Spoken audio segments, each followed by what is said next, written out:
শুভ্র সাদা ছোট ছোট ফুলগুলো অদ্ভুত সুন্দর, ভীষণ মন কাড়া সুন্দর। এই ফুলগুলো কিন্তু আমাদের মূলা ফুল। আপনারা অনেকেই চেনেন এই মূলা ফুল, আমার ছাদ বাগানের মূলা ফুল। আমি এবার মূলা চাষ করিনি, ফুল চাষ করব, কারণ আমার আগামী বছরের জন্য মূলা বীজ দরকার। আসুন জেনে নিই আমরা কিভাবে মূলা চাষ করলাম। আসসালামু আলাইকুম বন্ধুরা, আমি জাহানারা লাইজু ছাদ কিষানে আমার রুপটপ গার্ডেনে আপনাদের সবাইকে স্বাগতম। আশা করি সবাই ভালো আছেন, আমিও ভালো আছি আলহামদুলিল্লাহ। বন্ধুরা, আমি আমার এই ছাদ বাগানে প্রতি বছরই মূলা এবং সরিষা চাষ করে থাকি, কারণ এটা খুব সহজেই চাষ করা যায়।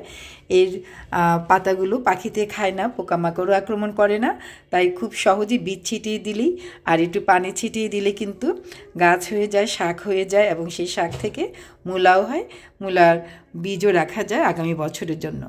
দেখেন মৌমাছিরা কী সুন্দর মূলাতে ফুলগুলোতে মধু আহরণের জন্য তারা ব্যস্ত। মৌমাছি কোথা যাও নাচি নাচি, ঠিক সেইভাবেই কিন্তু ওরা আমার বাগানে আসে এবং ফুল আহরণ করে। বন্ধুরা, যে কথা বলছিলাম সেটা হচ্ছে যে মূলা চাষ আমি কিভাবে করেছি।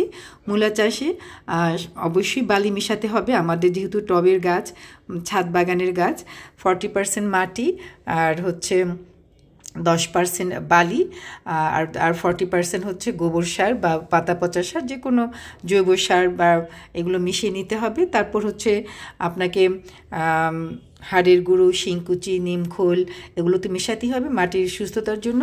তো এইভাবে মাটি তৈরি করে নিলে কিন্তু অনায়াসে মূলা চাষ করা যায়, বড় বড় মূলা হয়।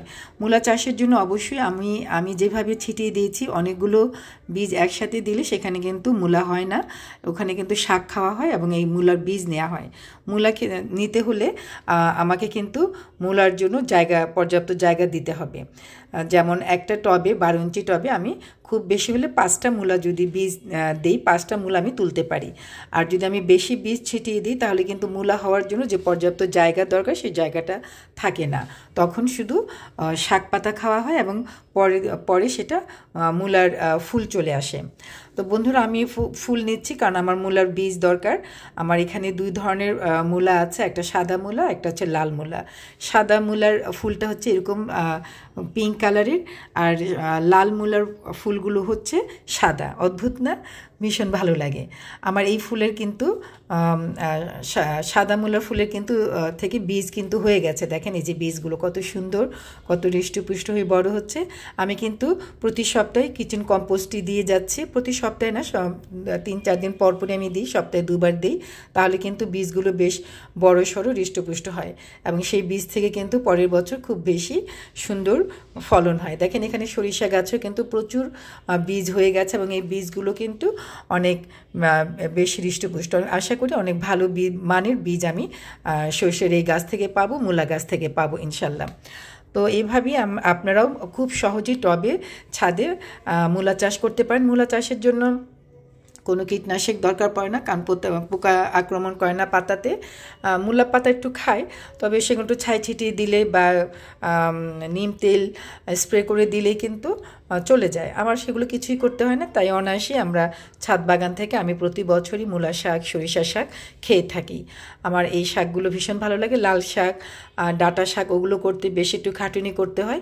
যেমন যখন বীজ ছিটিয়ে দেওয়া হয় তখন কিন্তু নেট দিয়ে ঢেকে দিতে হয়, নইলে পাখি খেয়ে ফেলে সেই শাক। আর মূলা শাক, সরিষা শাক যেহেতু একটু ঝাঁজ আছে, এই শাকগুলো কিন্তু পাখিতেও খায় না, চড়ুই পাখিও খায় না, পোকামাকড় আক্রমণ। খুব সহজেই আপনারা আপনাদের পছন্দের মূলা শাক, সরিষা শাক ছাদ বাগান থেকে আপনারা সংগ্রহ করতে পারেন নিজের জন্য, পরিবারের জন্য। বন্ধুরা, আমার ভিডিওটি যদি আপনাদের ভালো লেগে থাকে প্লিজ লাইক, কমেন্ট এবং সাবস্ক্রাইব করে দিবেন। বেল আইকনটি টিপে দিবেন যেন নতুন ভিডিও আসার সাথে সাথে তার নোটিফিকেশন আপনাদের কাছে পৌঁছে যায়। বন্ধুরা, ভালো থাকুন, সুস্থ থাকুন, নিরাপদে থাকুন। আমার জন্য দোয়া করুন, আল্লাহ যেন আমাকেও ভালো রাখে। আল্লাহ হাফিজ।